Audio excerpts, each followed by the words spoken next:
to this AMA Live podcast for the Time Riders community. My name is Carlos Martinez, and better known in the chat like old school. And for me, today is a true honor to be among of this true legend of the video game industry. And first of all, I want to start to introducing our guest. Okay, first of all, we have our first guest is Rick Ellis. He's the founder of Steam. Yes, and we got it today for us. And also we have our studio head of Turn Riders and co-founder of Utopian Game Labs, Mr. Simon Bailey. Also, we have Mr. Matthew Nagy, lead design of Turn Riders, and also my favorite YouTuber for Turn Riders. We got with us also the CEO of Ryu Games, Ross Kresners, and Lily Contino, business development of Ryu Games, also is with us. Hello, Hey. guys, and welcome. Hello. Good to be here. Thank you for having us. Thank you. It's a really true honor, guys, be here to hosting this for you guys. And hosting this, Carlos. you guys are true legends, right? So first of all, I want, yeah, but first of all, but people want to know more a little about you guys. So I will give you a chance to introduce yourself. So let's start for our guest from outside. He will be Mr.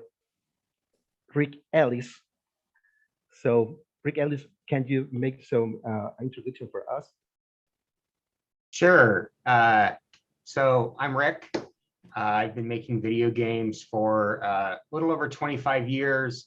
I got into it by being a hardware and software developer, which ended up leading me into building the dev kits for the very first Xbox and GameCube. That was the first because Nintendo had never gone outside of Japan to have a company make the development tools for their consoles. So I did that, and suddenly I went from being an engineer to being a manager, a business unit guy, worrying about money. And I started working on a project inside of Half-Life, the original Half-Life, that has later become Steam. So I actually started working on that at another company, at the emulator company I worked at.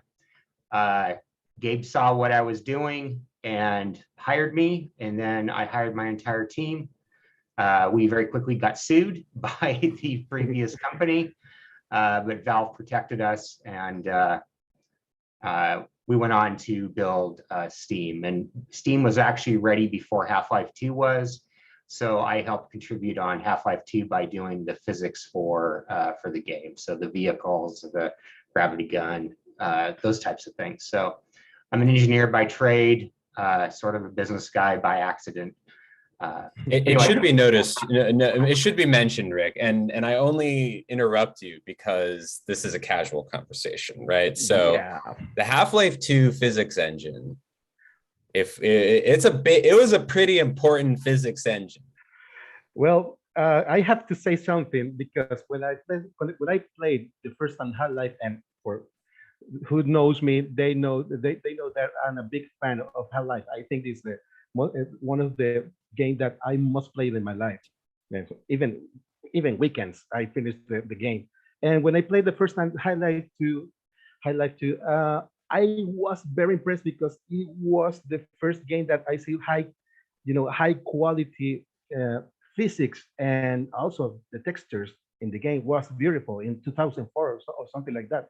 And I think, well, this is why I'm so excited you guys to be here, because, well, this is a great achievement in the gaming world, in the gaming industry.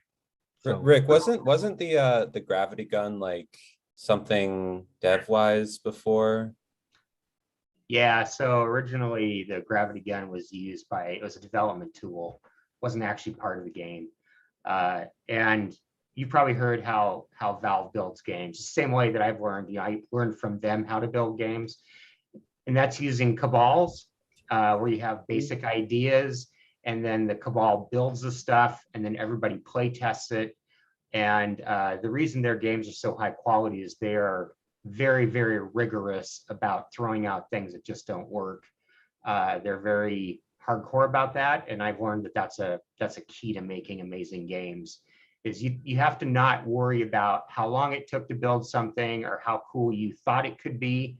If it's not cool when it's done, it's just got to go, because your players are always looking at the experience, and they're every second doing, is it better? Is it better? Oh, is it bad? And that's how they determine the quality of the game. So, but it was interesting because when we were doing our play tests like that, people were messing around with the gravity gun more than, I think they were supposed to be testing machine guns on the vehicles. And so the cabal was having too much fun moving stuff around, and that eventually made it into the game. And one of the interesting parts was it actually broke our game, because people could move around levels, bring in boxes, and then jump up to clear invisible walls that were trying to keep people within the play area. So we had to go back through and raise all the invisible walls to make it so that people couldn't actually escape. So yeah, so there were some pretty fun times with doing that. We worked crazy hours, but I never viewed it. I don't think anybody on the team viewed it as crunch. We put every last tear and drop of blood into that game, because it was Half-Life 2, and the first Half-Life was such an amazing success that how do you one up the best game ever made up to that point, right? It was very hard. And so we tried a lot of things that were brand new, the AI, the way the characters looked at you, the focusing of the eyes, the shaders on the eyes. There's just an immense and the amount. funny of the characters also in the history was amazing. You know, it was like a truly experience. You know, I have feelings yet that when you are in the subway and or you are in the mountains, and you know, and when you have to kill the three legs, you know, monster. Well, that is a you know, unforgettable experience for me. So I think, yeah, it's a mark a precedent in the industry of the video game. So yeah, I'm very proud to have worked on it.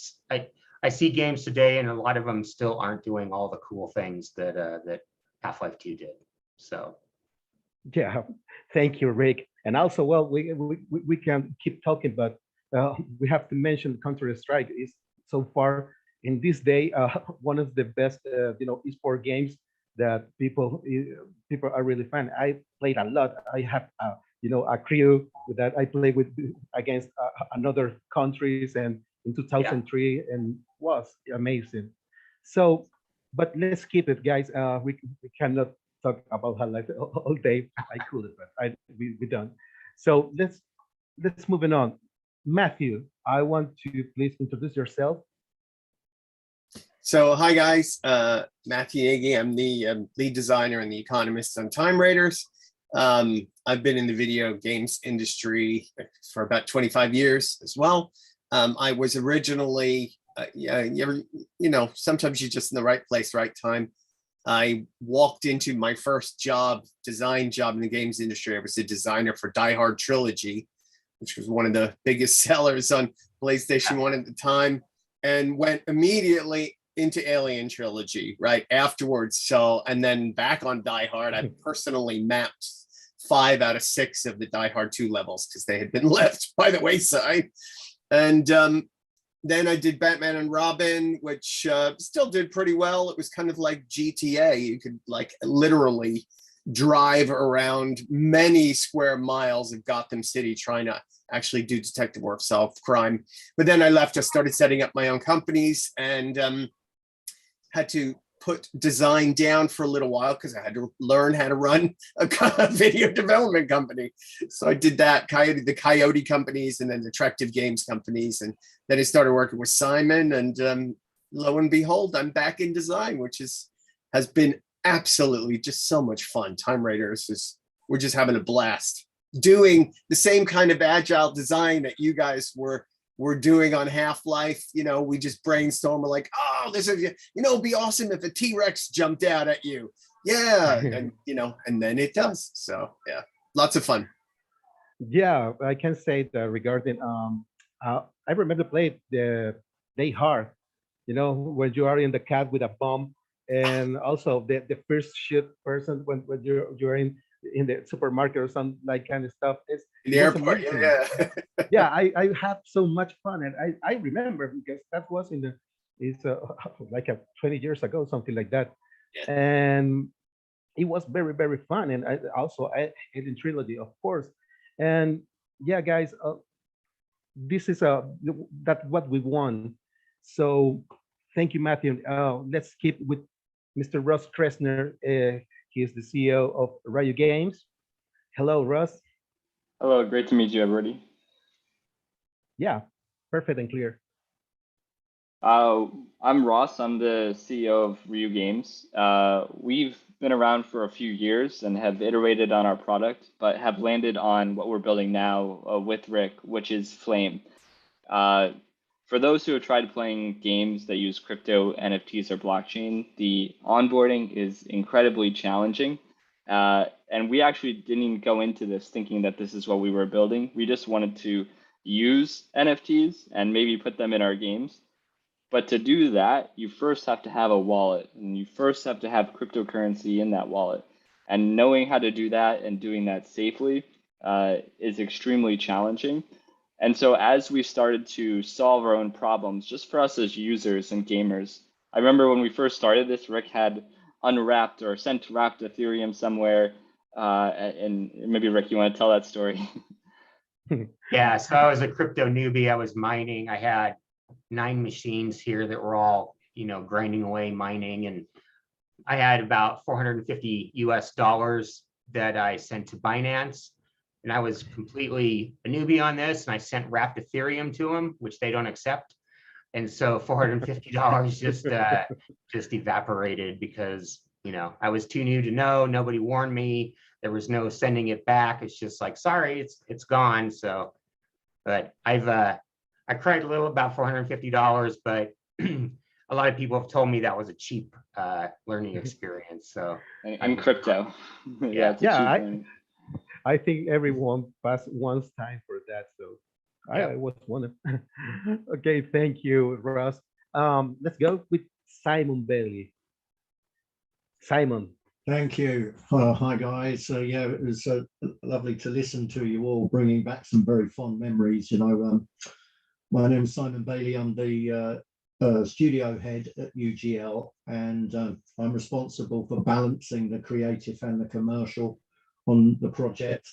But I remember I'm about maybe 23, 24 years in the business. I remember seeing Half-Life for the first time in the studio, everybody gathering around, watching the unboxing and then watching the opening sequence, and they really lifted the bar. We were there doing family entertainment. I think we were making Play with the Teletubbies at the time. And so we were pretty jealous of people being able to make the games that we really wanted to make. But we did sell 2 million units of Play with the Teletubbies on PlayStation 1. And considering the target audience would put the controller in their mouths during testing, it was a pretty good return.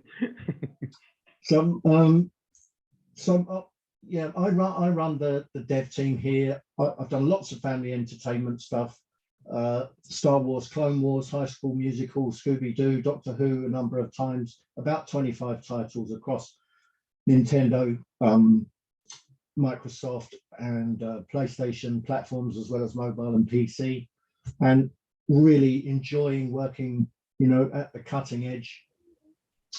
We at UGL, we believe in a decentralized future. We believe in player ownership of assets. We believe in a future where players are modding for themselves and owning the assets, and having a meritocracy in video gaming. That's my intro. Pleased to be here. Thank you.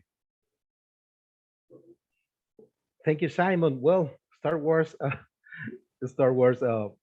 Clone Wars. I played also. Is it Destiny? I don't know, but I'm in the right place right now. Well, I'm a big fan of Star Wars. So. Thank you, Simon. It's a lot of experience, and yeah, I can say about you that you're a great leader, and I think Tomb Raiders is one of the best projects that I ever see. So thank you. And let's go with Lily. Can you introduce yourself, Lily Cortino? Sure. Hi there. I'm Lily Contino. I'm the business development lead at Ryu Games, so I work directly with Rick and Ross as we build Flame together. I don't have, I definitely don't have the resume that Rick does in terms of inventing a major product that has influenced all of our lives, but I can say that I am a lifelong gamer. I started with Pokemon Blue. That was really my big entry point. Super Mario 64. I kind of rode the Sony train up through the iterations as opposed to the Xbox train, but a lot of PC gaming thrown in there as well. I work in games because I love games, and it's really all I do in my free time. Well, that's not entirely true. I also play Dungeons and Dragons in my free time. That's a big part of it. So I'm a super nerd. It's very That's why cool. I got into games. Yeah. Oh, you play D&D? Yeah. That got me into games. Design dungeons. Designing dungeons. Yes. So wait, did you play, like, what version did you play, or iteration did you play back in the day? I'm a little older than I look. I played back. I've got some of the original prints of the books when it was, what was it, TSR, or when it, Yeah, like that AD&D, original stuff. yeah. But wow. making dungeons was what I really wanted to do. So this is why I became a game designer. It's so much fun. Oh. And it's interesting. I don't think video games have quite cracked the nut of, like, actually games have gotten close. Divinity has gotten close, Wildermyth, but the actual capturing the magic of D&D hasn't quite made it to video games. But anyways, I am a lover of games.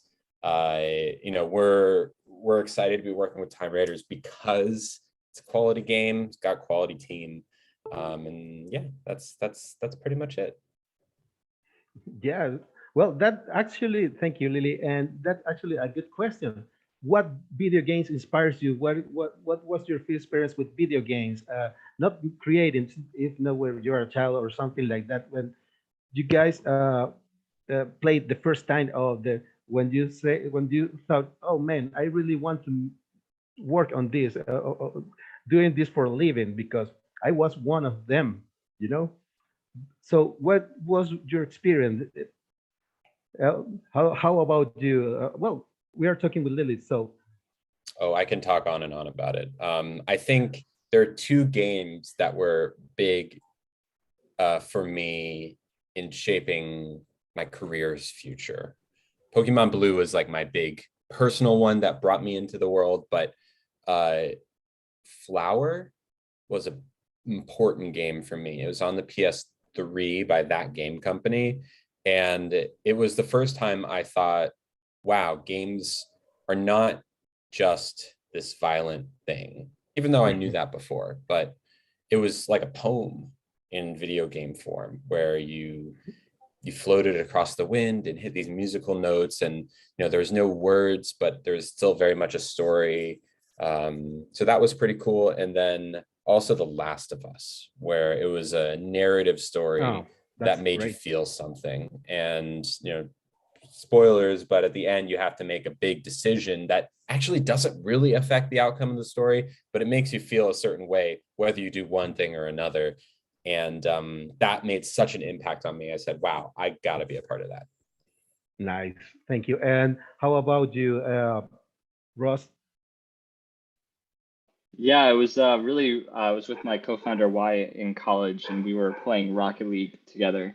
And it's when we came up, we had an interest in cryptocurrency, and we were really competitive online, doing pretty well. This was also right when Fortnite was really hot for us. It was then that we decided to do something in competition, something in crypto. I don't think we had this exact vision back then. I wish we had, but I'm excited to be where we're at now. But it was definitely playing Rocket League competitively with my co-founder Wyatt. Wow, this is a very, very exciting because we have here new school and old school. So this is very interesting, guys. How about you, Simon? What is your first experience in video games? For me, there are two favorites. Resident Evil 2, I played personally because I love the experience of being scared. And then with my son, I played Baldur's Gate, and we played cooperative. He would be the warrior as the youngster, brave youngster, and I would cover him with archery, those are the two things. Now I just watch him play Fortnite and League of Legends. No, great. How about you, Rick? You can say how So I feel really old here because the games that like really inspired me are you guys may not have actually heard of them. I played two games that really taught me that emotions could be a part of video games. The first one was Thief. I think that was a Looking Glass game way back in the past, like way back in the past. I was there, Rick. What's that? I was there. Yeah, they were the first people to use that stealth mechanic, weren't they, really? They were, and the graphics weren't amazing. That was the other thing I found interesting, is that that game was just an amazing experience. It really had nothing to do with the graphics, the imagery. And then another one was called Wheel of Time, which was, I think, based on the books. I don't even remember the studio that did it. But that was the first game where I was sneaking around and I was being hunted by enemies. And I came around a corner and there was this lightning flash that lit up the room because I was in a dark room, just like all gamers. And that made me jump out of my seat. And those two games told me or taught me that games could touch me in a way that, emotionally connect with me in a way that I never thought was real. And then later it was, excuse me, later it was the Diablo demo. This was back when it was like shareware. That was kind of the term everybody used. And that game was scary, but the thing that I learned from that game was I finished the demo, which meant I had to go buy the full game at midnight.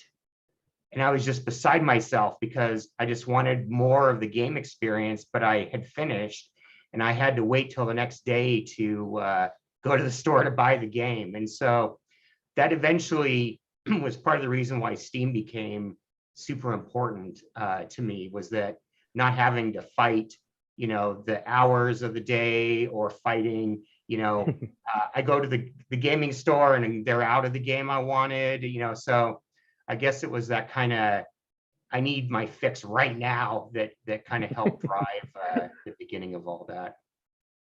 Nice. Thank you, Rick. How about you, Matt?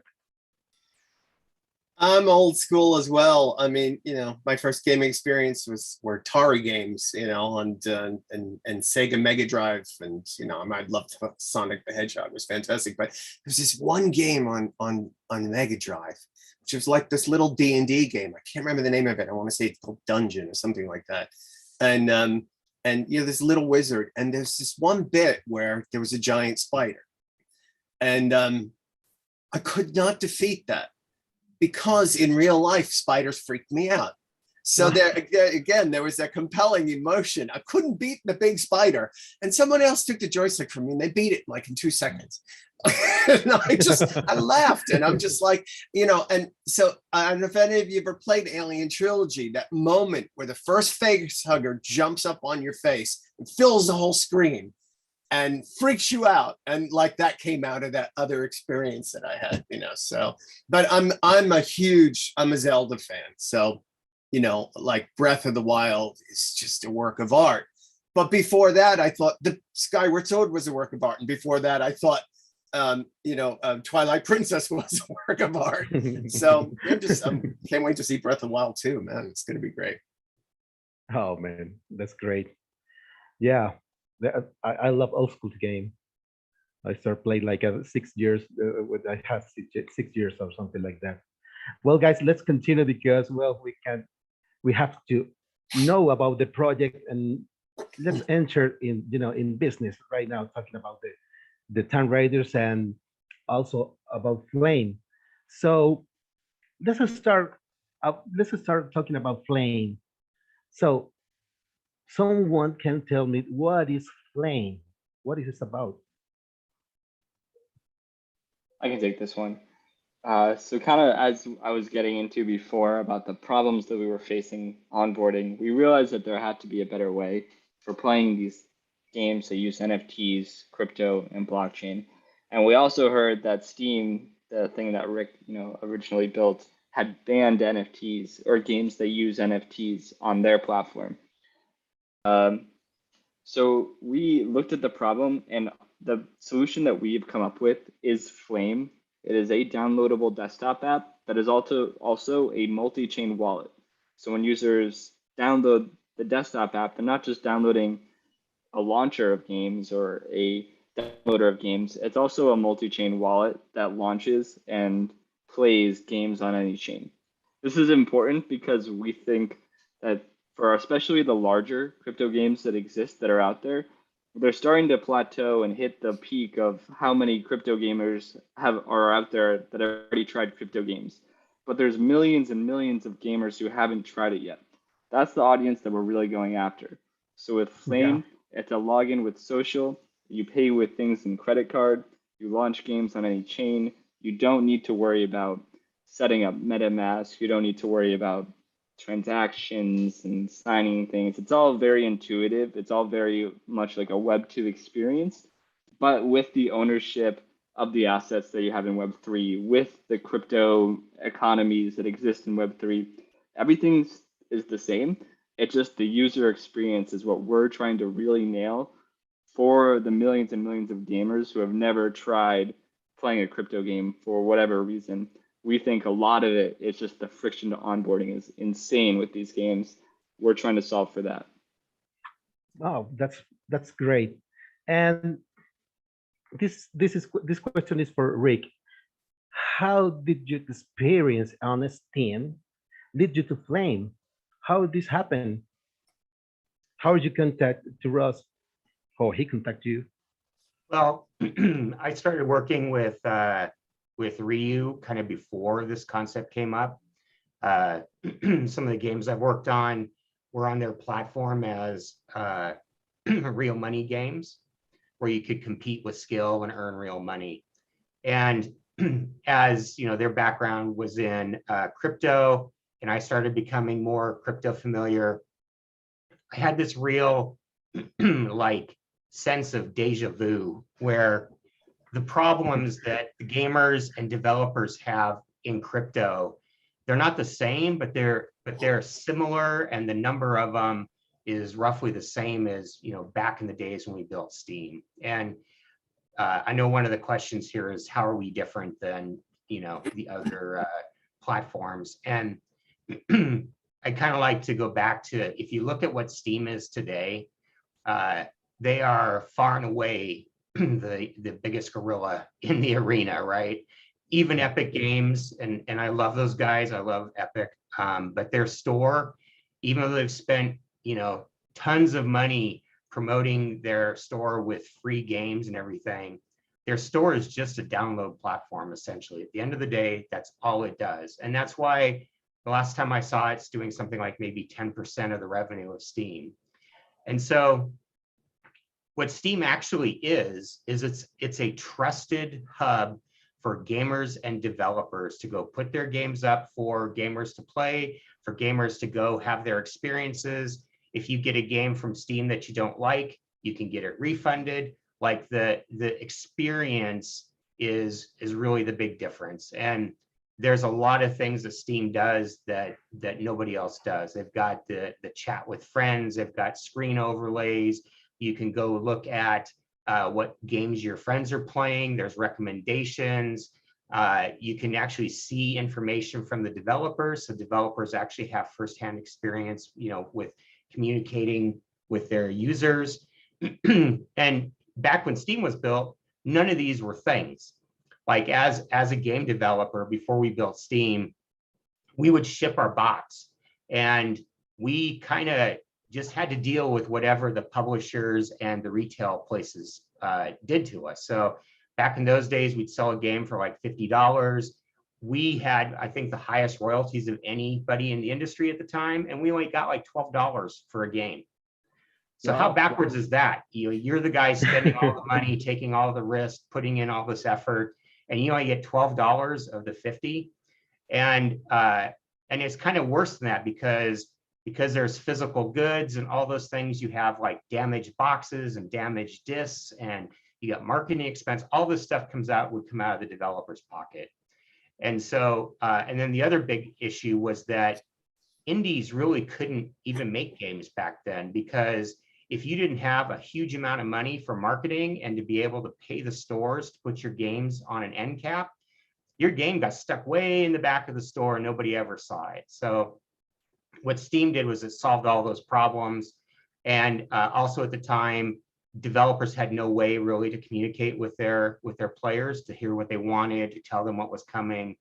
And so Steam fixed all of that. So we fast forward to today and we look at crypto games, and what do we have? We have an experience that I don't think anybody would say the experience of playing your first crypto game is good. It's, even if you're crypto savvy, it's very confusing, right? It's like you have this thing called a wallet. It's like, whoa, what's that? How come these guys are asking me for keys and private keys? And then I want to play something, so I have to buy a cryptocurrency, maybe wrap it, send it somewhere. And then on top of all of that, there's all this negative press about crypto going on, with the tokens falling in price, and $650 million was stolen there, $125 million was stolen there. And so at the end of the day, what we're building with Flame is an experience where gamers and developers can come together just like they did in Steam, and we're solving the crypto problems. And what I mean by that is we are going to have forums, game overlay, all the exact same features that you have in Steam. Those are all coming to Flame. And then in addition to that, all the crypto stuff, we're already doing this now, but we are essentially hiding all the messy experience that it takes to start a game. So we want, for the hundreds of millions of PC and console gamers that are out there playing Steam, we want them all in crypto gaming, because there's a lot of benefit to them already. Like right now, if you go play World of Warcraft, for example, and you level up a character, a lot of people want to sell their characters, right? And that's not sanctioned. So if I work and level up a character and I sell it to one of you guys, if Blizzard catches us, they kill the account and all the value is lost. And so the gamers are trying to do this. And so for us, crypto and NFTs and stuff are a way for us to give the gamers what they're trying to do. Traditionally in the gaming space, you have basically two types of gamers. You have those that have huge amounts of time, college students and stuff have huge amounts of time and are a little bit thin on money. And then you've got people that are thin on time but have lots of money.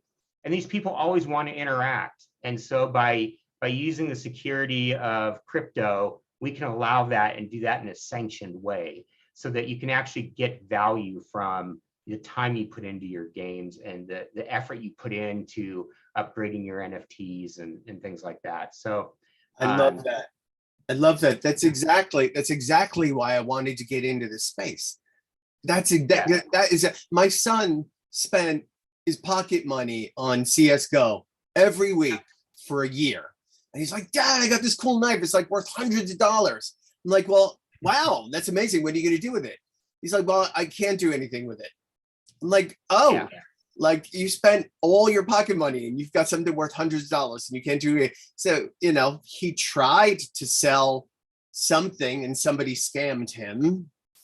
And then eventually he did actually sell something and I had to help give him my PayPal account so he could make $300. But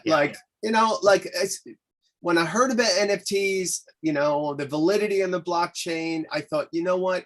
You turn all these things, this user-generated content, you turn this into NFTs, perfect crossover between Web 2 and Web 3. So we, play to earn is one genre, free to play is another. I like this one in the middle, which we're calling play and earn.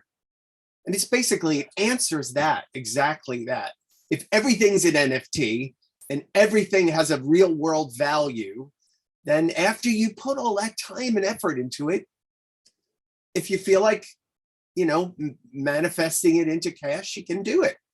I love it. I'm brilliant. I'm so with you on that. Yeah, so 100%.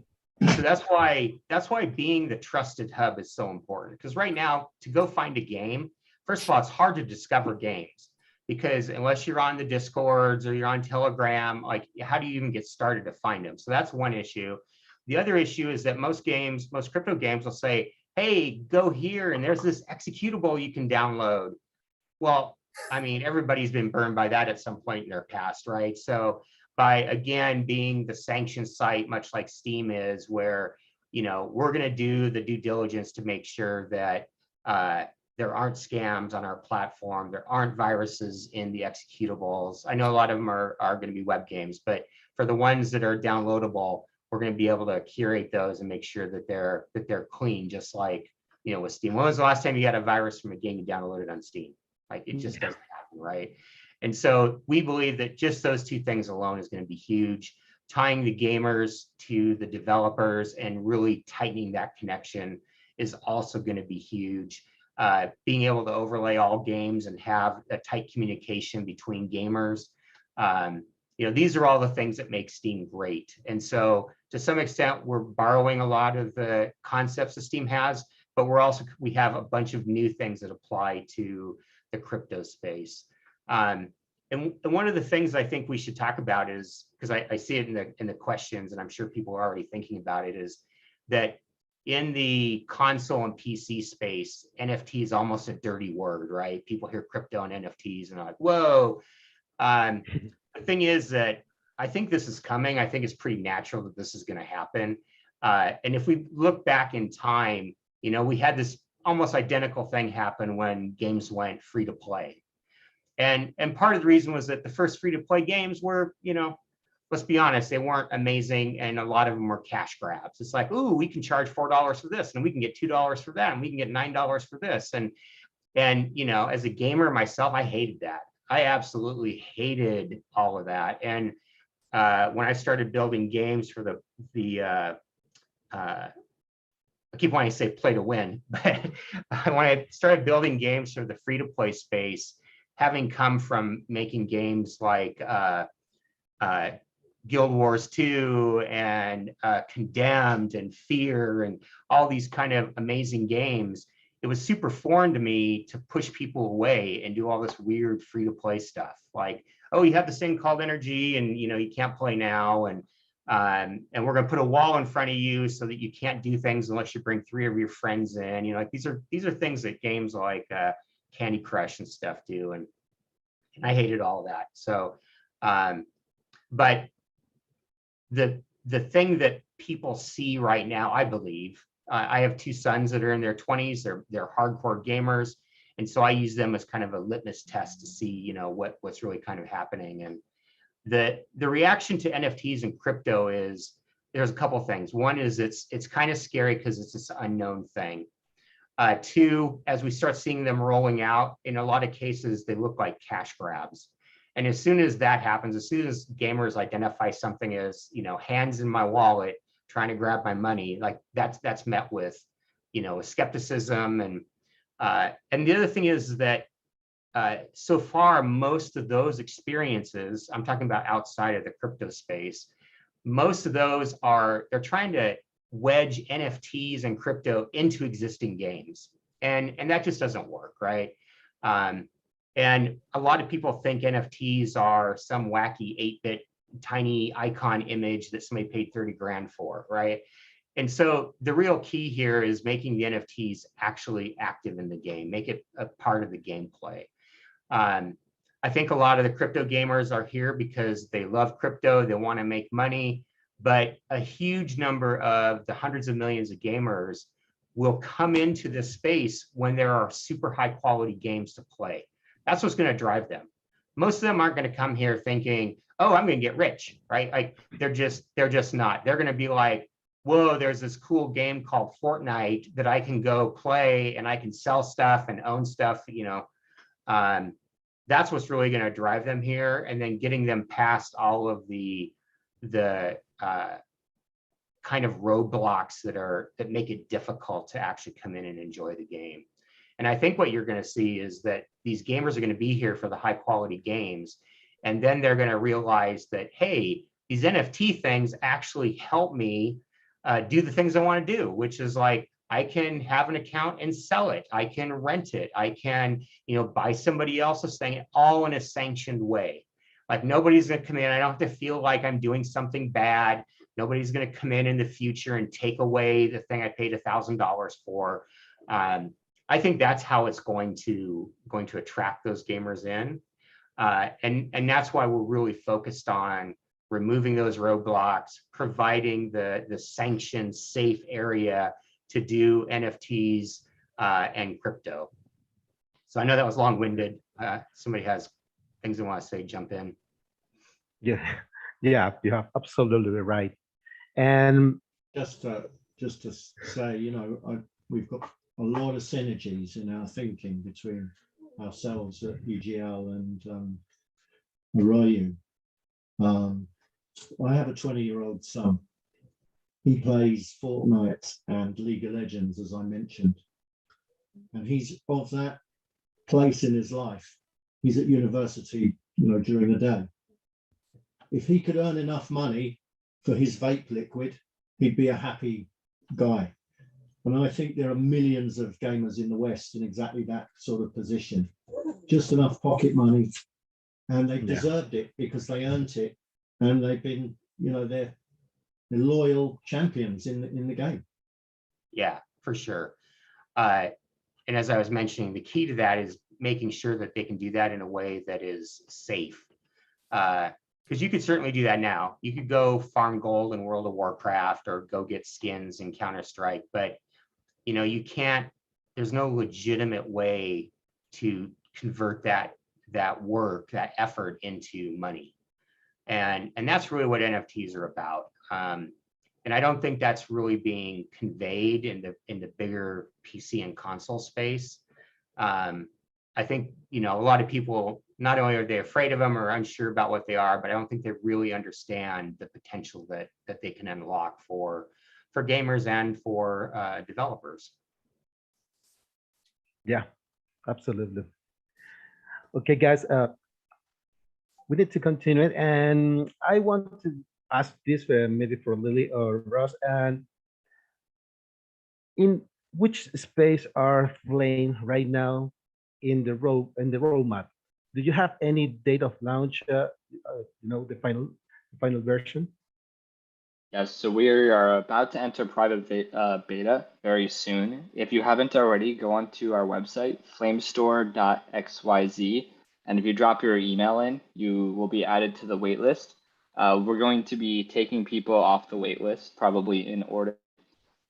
So we're going to start with a very small core private beta testers, and then as we are confident in its stability, we'll start to take people off the wait list and into the beta. So that process is going to be starting in a week or two. And then we hope to move into general availability for our beta next month. Nice, very nice. So, well, guys, we're going to share later the social medias and links so people can join. And of course, we are really excited about this launching and this platform because we need each other. Games like Tomb Raiders and platforms like Flame. That synergy is what we need in this Web3 and play on Earth games. So I think we are making history here. So but let's start talk about a little bit about the Tomb Raiders project. So we have here Simon and Matthew to talk a little bit about Tomb Raider. What is Tomb Raiders? Tomb Raiders is it's a treasure hunt through time. 3D Diablo with guns, we like to call it. The treasure that you acquire in the game are NFTs. So you own those assets are yours. You can use them to upgrade within the game. And then when you finish with them, you can also sell them to your friends, and you can buy other ones from your friends to use in the game. We've got the most fun thing about it is the long-term utility of the tokens. So the best example I like to use at the moment is if you are lucky enough to come across the gravestone NFT, that gravestone can then have your own name on it and it appears in the game. If you put flowers on the gravestone and you look after the gravestone, over time, it becomes a graveyard. Then the kills that you make in the game, you can bury in your own graveyard, and they will later return as your own private zombie army to use in the game. Now, all of that takes time. So you're you're holding your token for these future benefits and thus increasing the value of them. And at the same time, you're having an incredible amount of entertainment. Yeah, that's great. And playing to earn has become a slightly decisive term. How did you differentiate the Time Riders from the classic playing to earn games on the market, Matt? So we're coming at this from a free-to-play mentality. I don't like that to get into some of the play to earns that you have to. There's a barrier to entry of a large large purchase. Okay, and I don't like that, because then that creates this other system where some people want to step in to well, it's good that people step in and create the scholarship system to provide the money to the players to get in, and then the players, a percentage of what they earn goes back to the people who've loaned them. So I do like that, but we didn't want that for ours. We wanted no barrier to entry, so we've got the kind of more of a free to play mentality. Anybody can get in.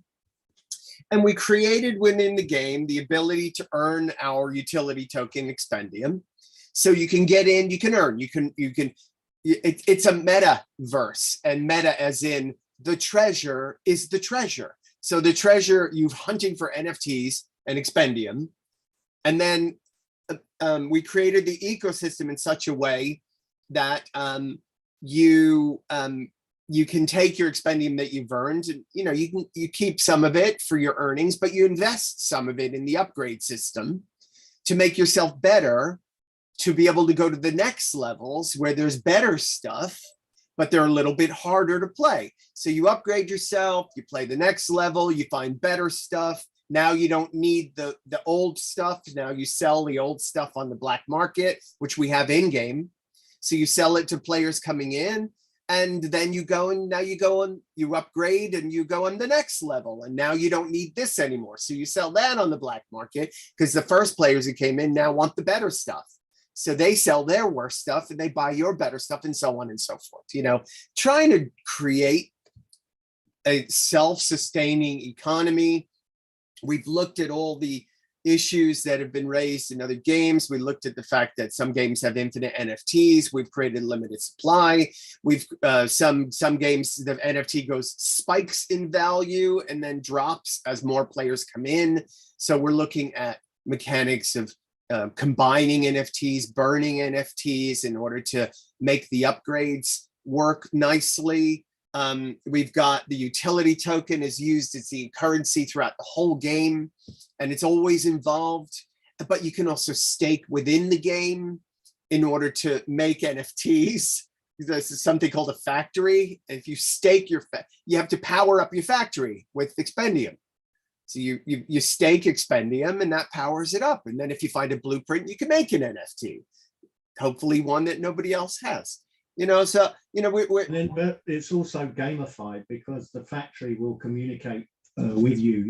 The warehouse guy will send you a note and tell you how your staking's going up.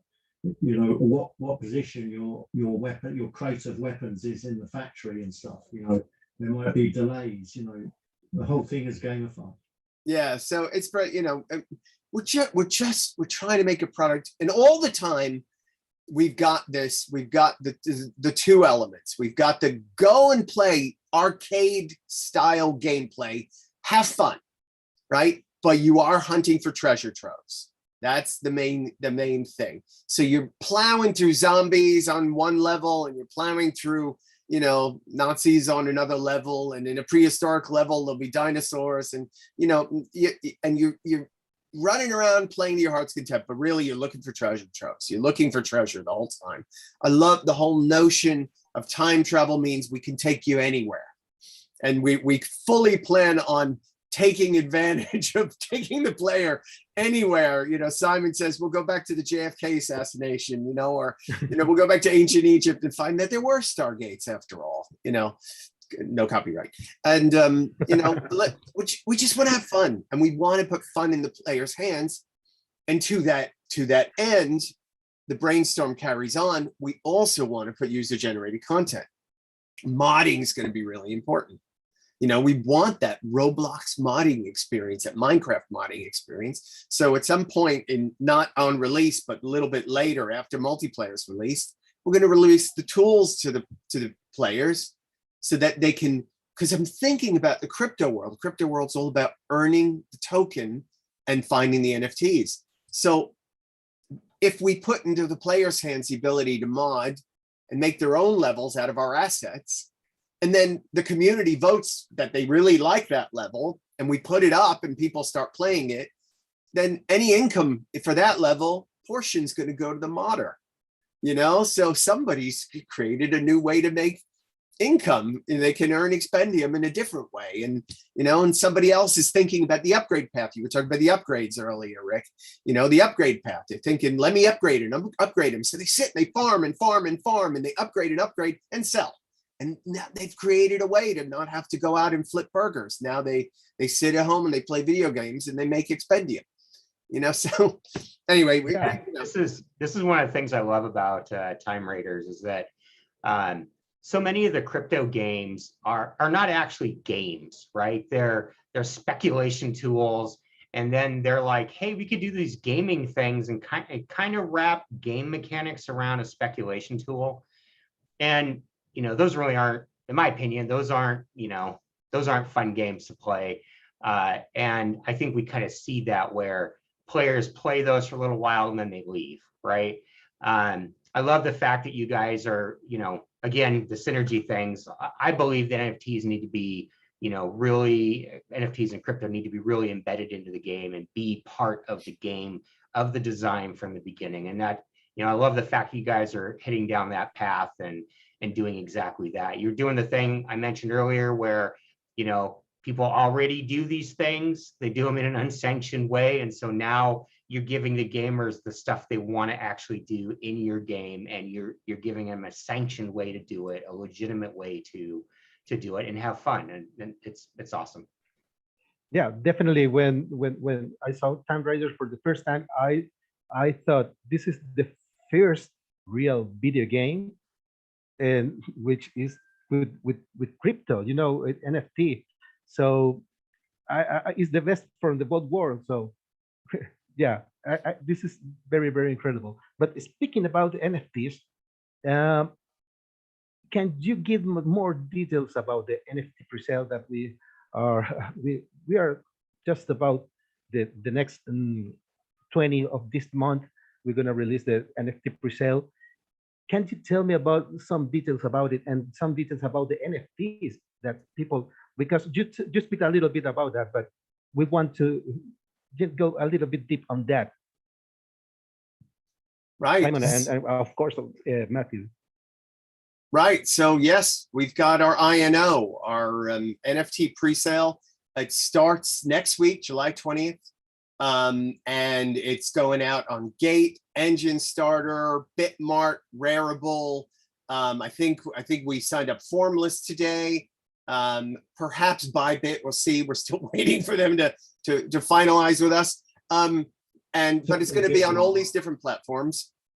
And you know, we are selling stuff. We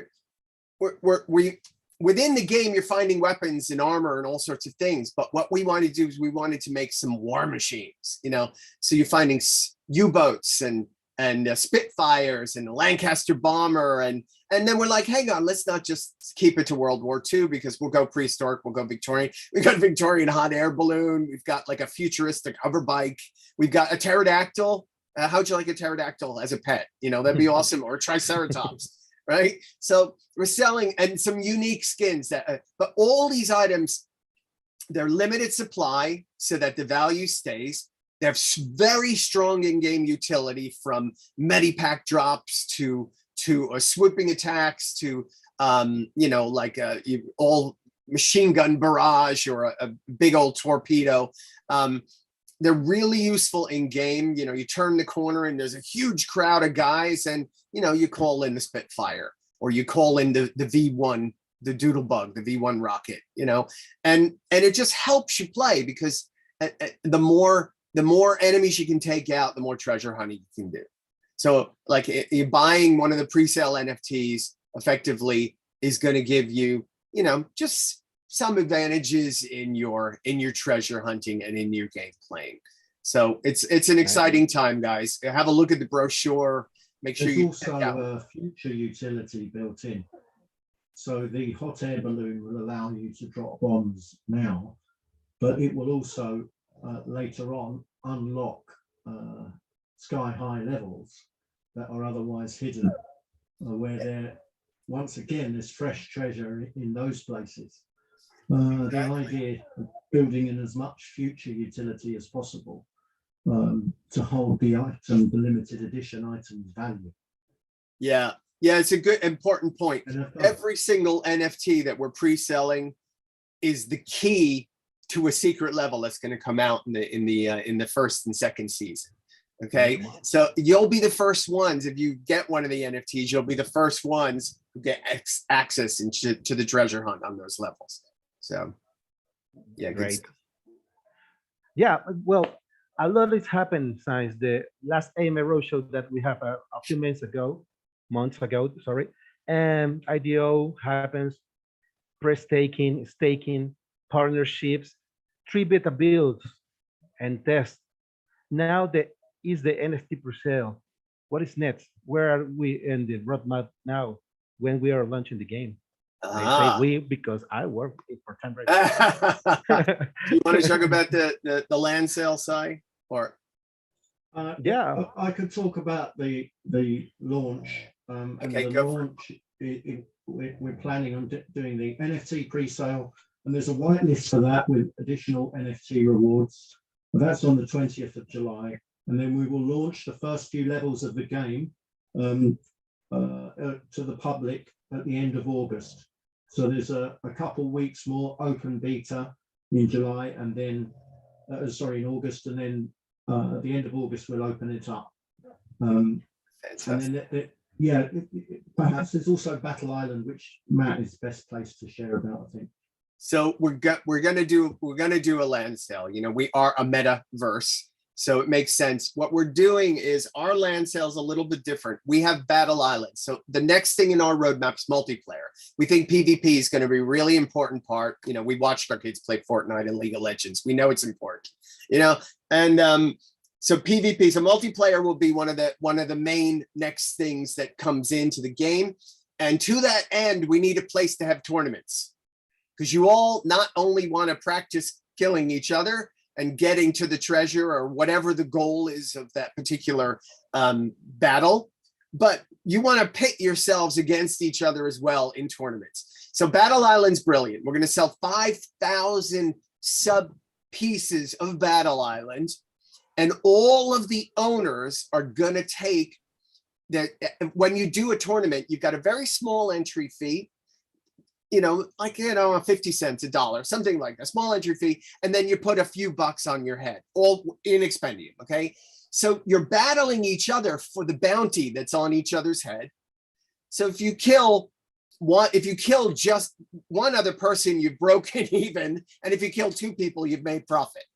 Okay. Fantastic. But the entry fees get that added up for however many tournaments, and then however many people in the tournament, and however many tournaments per day per server, and how many servers, it all adds up over time. And that income gets split a portion of that income will get burned for expendium economics, but a portion of that will go to all the Battle Island token owners. So again, we're just trying to, we're thinking crypto. We're thinking about people wanting to, put money somewhere where they're hopefully going to earn some more back than they've spent. And so Battle Island is going to be great. We're going to do a land sale. We're probably going to wait for after launch, and then we're going to get that all organized for you guys. There's other things too in the offing, but that's the biggest one that at the moment that's definite. Yeah, perfect. Well, guys, we have some final questions. These questions are for all of us. Free yourselves to speak. Okay, so we should probably, because time, I guess we should have a short round answers so that we can all speak into it for the remaining time that's left on this. Yeah, okay, of course.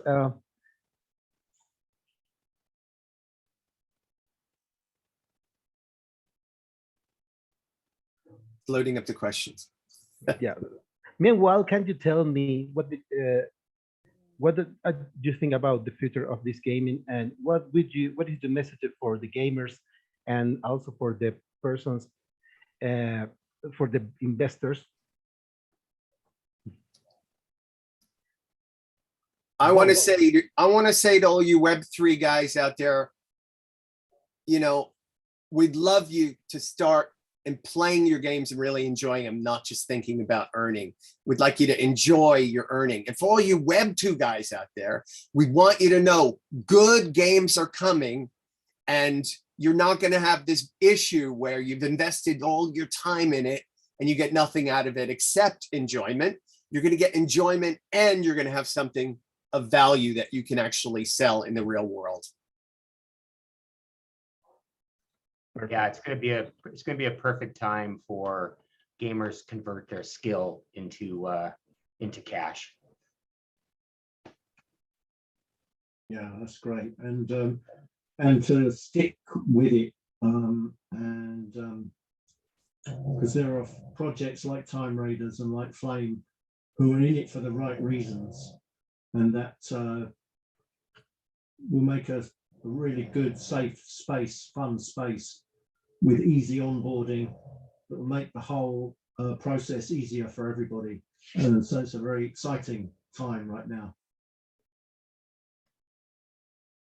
Well, thank you, guys. So, Ross, you want to say anything, Lily? No, I just want to echo what everybody's been saying. I think we're finally in generation 2 of play and earn and crypto games, where they're fun and with the sustainable economies that I think all Web 2 and Web 3 gamers are looking for. And so Flame, we hope. Yeah. Sorry, I thought you'd finished, Ross. Sorry. No, I was just going to add, with Flame, we hope that we can, and games like Time Raiders, that 1 + 1 can equal 5, and we can reach a large audience. Yeah, fantastic. Can I ask, is Ryu named after the Street Fighter character? It's not. Maybe a happy coincidence, but it's Japanese for the word dragon. That's why we chose it. Oh, excellent. And it should be noted that we're drawing an analog. Valve is to Steam because Valve produces Steam, as a dragon, or Ryu, is to Flame. So that's where that comes from. Of course. Yeah, great. I love that. oh, Close the loop. Yeah. Ryu wins. We really look forward to working with you guys, and it's just such an exciting time. It's going to be great. Time Raiders, the Flame. We're going to have to make an NFT, the Dragon NFT and the Flame NFT for sure. We don't have a flamethrower yet. We Just should do saying. a Dragon's Den Not or yet. something. well, guys, people are very interested in this, and all the people are watching us, and I think they don't have any question. Where one person asking, what are the games you launched within the beta? I think this is for Flame. Yeah, check out our Twitter. We've announced a few partners, including Pegaxy, Splinterlands.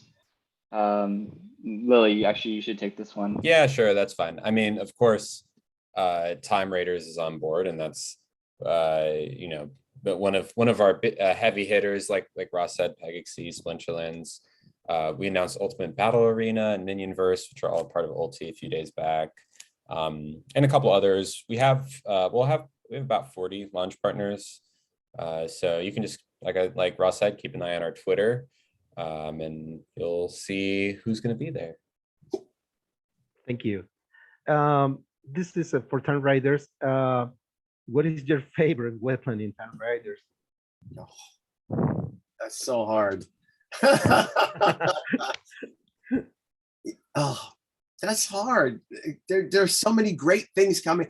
And the beauty of it is we just keep inventing. So, I mean, there's loads of great World War II weapons that you would have found in that era, but I'm loving the look of the alien rifle and its little laser blasts that come out. That's an NFT to find during your treasure hunting. And I love the Spitfire. I love, a time portal opens and it zooms in. It's in the INO. You can get them. There's a limited bunch of them, so make sure you line up and get it. Right. The time portal opens and a Spitfire comes in and comes zooming down and a whole barrage of machine gun bullets, and then out another time point and out it goes. So it just takes everything out. I love it. What great. One of the person are asking how to write a compelling story for a game and how self-promoted. Well, what would you tell this generation to consider? That's a good question. Simon, you want to chime in on it? I actually didn't hear the question properly. Okay, let me repeat it. For the people who consider, make games in the game industry, enter in the game industry, how you can make a video game, completing a story for a game and how to sell it, promote it, and what do you consider to tell the future, game makers for the next generation? About your experience. Well, you're full of experience, guys. Yeah. I mean, there's so many things, but one, make sure you get started. Two, don't give up. Three, make sure you've got a good game mechanic and a good product that's fun to play, and don't be afraid to ask for help. This is a great industry. The people in it mainly are pretty, certainly at the development level, are lovely, and it's an industry where all boats rise together, Another thing I would toss in there is the best games that are made by passionate people building something they love. Nobody gets in this industry to get rich or get famous. Sometimes that happens, but people do this because they actually love playing games, they love building games. And so I agree. Ignore all the naysayers. I think the best thing you can do is to get some kind of functioning prototype as early as possible. Design documents are great and they're great for teams. But when you start approaching people and you're looking for money or you need help, the best way to show off your vision for the game is to actually have something somebody can play. Yeah. And focusing on the core experience, the thing you're going to do the most in the game, is where you should put all of your effort to begin with. And if you start that way and you build the game like an onion with the core and then pieces going out, then the core part of your game will get tested for the entire duration of your development cycle. So if you can participate in the mod community, that's a great way to get noticed. If you can build, a prototype either by yourself or with some friends and get people to start playing it and giving you feedback. One thing I would add is that it's important to have a thick skin because, even amazing games like Half-Life 2 have haters out there. I'll tell you just a quick funny thing we did with Counter-Strike is we always had people complain about any mod or change we did. It's like, oh, you broke bunny hopping, you ruined the sniper, we actually played an experiment, a game with the community one time. We actually just rolled the version number of the game and sent it out to everybody as an update. And we got the same amount of this is bad, you broke this, that we always get, even though we did nothing to the game. And so if you're new, yeah, if you're new to the industry or trying to break into the industry, turn what you may feel as hate or naysaying, turn that into positive energy. Like, listen to what the message is, because even people that, you know, if they took the time to hate on your game or your item, they're still interested. Otherwise, they just wouldn't have commented. So convert that into something useful. Like, try to understand what their message is. What is it they don't like, and then go work on that. Yeah. Getting feedback from people and play testing often as you can is huge to making a great game. Yeah. Yeah. I would also say to you guys, a good storyline is not a game. Okay. It's good to convey a good storyline in a game through gameplay format, but you have to think of some fun, compelling mechanic. You know, right. It's got to be fun, you know, and if it's fun and has a storyline attached and you're using the fun to convey the story and convey the emotion, you got it. You nailed it. So, yeah, fun has to be first over all else. Money, everything. I would say play games, play loads of games, game after game, loads of different genres. Look at things. If you're interested in a particular genre, play loads of those type of games. Get, you know, really feel it and live it and get your head behind what makes them great, and play some that are really bad and get a feel for why they're bad. Like, why didn't I enjoy that? It's because I didn't care, you know, or why didn't I enjoy that? It's because it wasn't fun, you know, whatever. Anyway. And actually expect to be asked those questions in interviews if you try to find, because that people will ask. They'll be like, what would you do to this game to make it better? What was the you know, why did you love game X or why did you hate game Y? Yep. Yeah. Very well, good. Guys, this is it. First, I have to say this be a truly honor having you guys. I have a blast here. I feel like we are talking in one home right now, and like we know each other like a few years ago. And I have to say, we should repeat that sometimes, and we have to give a thank you for up to the community and you guys for giving more time that we are planned, but this convert in some nice conversation that, well, I just have to leave you guys to handle this. So thank you very much for participating.